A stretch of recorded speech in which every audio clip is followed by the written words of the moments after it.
Hello दोस्तों, नमस्कार। आज हम आपके लिए एक नई कहानी लेकर आए हैं। तो कहानी का शीर्षक है अपनी क्षमता पहचानो। एक गांव में एक आलसी आदमी रहता था। वह कुछ काम धाम नहीं करता था, बस दिन भर निठल्ला बैठकर सोचता रहता था कि किसी तरह कुछ खाने को मिल जाए। एक दिन वह यूं ही घूमते घूमते आम के एक बाग में पहुंच गया। वहाँ रसीले आमों से लदे कई पेड़ थे। रसीले आम देख उसके मुंह में पानी आ गया और आम तोड़ने वह एक पेड़ पर चढ़ गया। लेकिन जैसे ही वह पेड़ पर चढ़ा, बाग का मालिक वहाँ आ पहुँचा। बाग के मालिक को देख आलसी आदमी डर गया और जैसे तैसे पेड़ से उतरकर वहाँ से भाग खड़ा हुआ।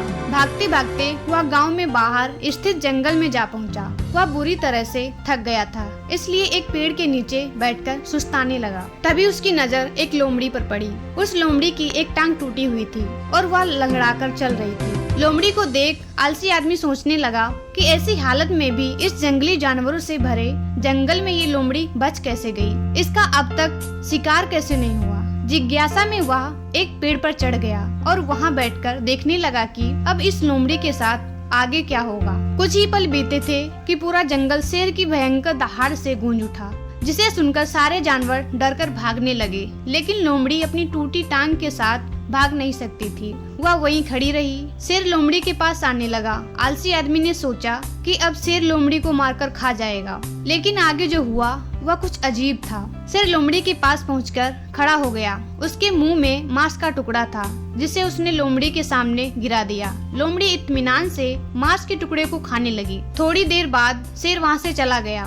यह घटना देख आलसी आदमी सोचने लगा कि भगवान सच में सर्वे सर्वा है। उसने धरती के समस्त प्राणियों के लिए, चाहे वह जानवर हो या इंसान, खाने पीने का प्रबंध कर रखा है। वह अपने घर लौट आया।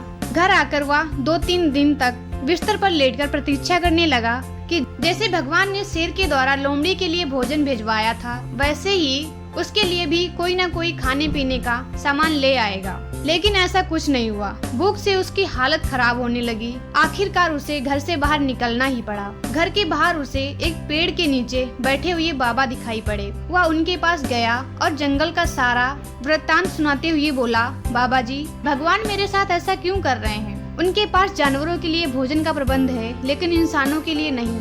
बाबा जी ने उत्तर दिया, बेटा, ऐसी बात नहीं है। भगवान के पास सारे प्रबंध है, दूसरों की तरह तुम्हारे लिए भी। लेकिन बात यह है कि वे तुम्हें लोमड़ी नहीं, शेर बनाना चाहते हैं। इस कहानी से हमें यही सीख मिलती है, हम सबके भीतर क्षमताओं का असीमित भंडार है, बस अपनी अज्ञानतावश हम उन्हें पहचान नहीं पाते और स्वयं को कमतर समझकर दूसरों की सहायता की प्रतीक्षा करते रहते हैं। स्वयं की क्षमता पहचानिए, दूसरों की सहायता की प्रतीक्षा मत करिए। इतने सक्षम बनिए कि आप दूसरों की सहायता कर सकें। अगर ये कहानी आप लोगों को अच्छी लगी है तो मेरे चैनल को लाइक, शेयर एंड सब्सक्राइब करें। धन्यवाद।